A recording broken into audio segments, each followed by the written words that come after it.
Hey, fifth graders. Today we're going to be looking at cells. And there's two basic types of cells that we're going to be looking at, but not all of them today. There's animal cells and there's plant cells. Now, today we're going to be looking at just animal cells because there's a lot of information for these plant cells. And the past couple days I have been putting all the definitions up at the front of the video. Today, I'm not going to do that because much of what we're doing is definitions. So each word that we're going to look at that describes parts of the cell, I'm going to define as well. Now I'll have to add that to each slide because the slides don't necessarily define it. They give attributes or characteristics of each, but they don't necessarily define it in a way that I want you to know. But when I post the definitions on the slide with the word, I will tell you, it'll say, you'll know to write it down. All right? All right, so we're looking at cells, and cells are the smallest unit of living matter. That's a really good definition for that. You remember what we had said, a characteristic of organisms is that they are made up of cells.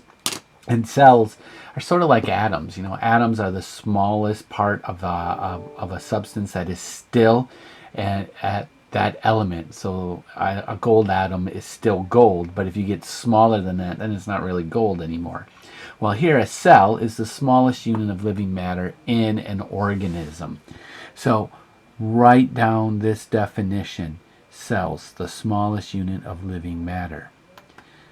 The questions that we're going to be able to answer today is, what are the parts of a cell?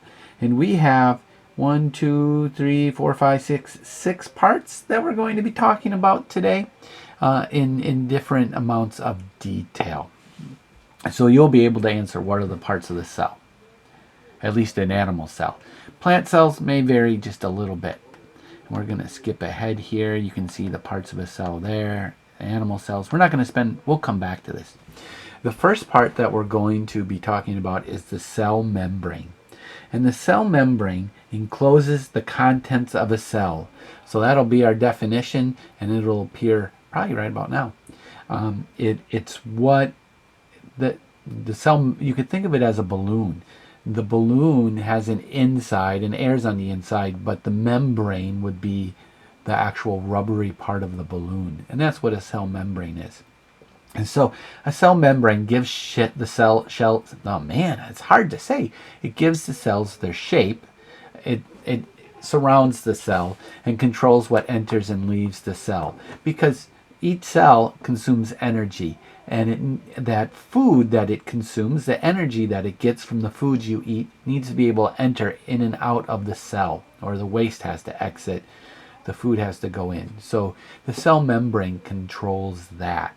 The cell membrane in a plant is different. It's got more structure to it. Whereas in plants, a cell membrane it's not as geometric. It's more like a blob, you could almost say. All right, cytoplasm. Cytoplasm is a liquid that holds all the contents of the cell, or it holds all the parts that are inside it. So you can see here, we'll get to a lot of these parts, but there's parts in this cell. So the outside is the membrane, and then it has these parts inside. Well, you can think of the cytoplasm here, it's pointing to it, it's this orange stuff. It's like if there was a balloon, the cytoplasm would be air, and maybe we put glitter inside the balloon. The glitter would be parts of the cell, but the air around it would be the cytoplasm. The difference is cytoplasm is a liquid, and it's fairly thick. The parts of the cell can kind of float around in it, but it's pretty thick. So this says it's jelly-like, so that just means it's very thick. It gives the cell its shape. In this case, most of the time, it's just, if you picture a water balloon can kind of change shape, actually. And it holds the parts of the cell. So make sure you write down the definition that's there as well, that appeared on the screen. The next part is the nucleus.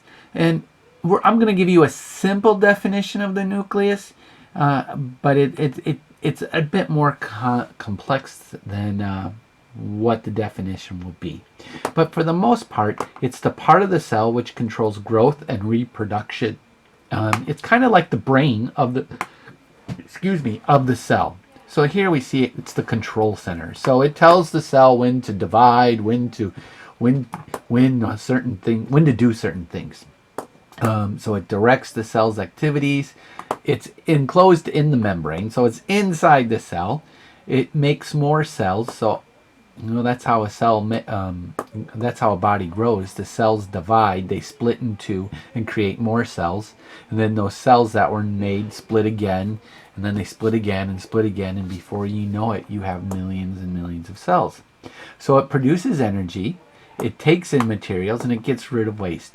And it contains chromosomes, and chromosomes are kind of that's where your genes are, more or less, that control what you look like, or what the plant or the animal does, what their ability is.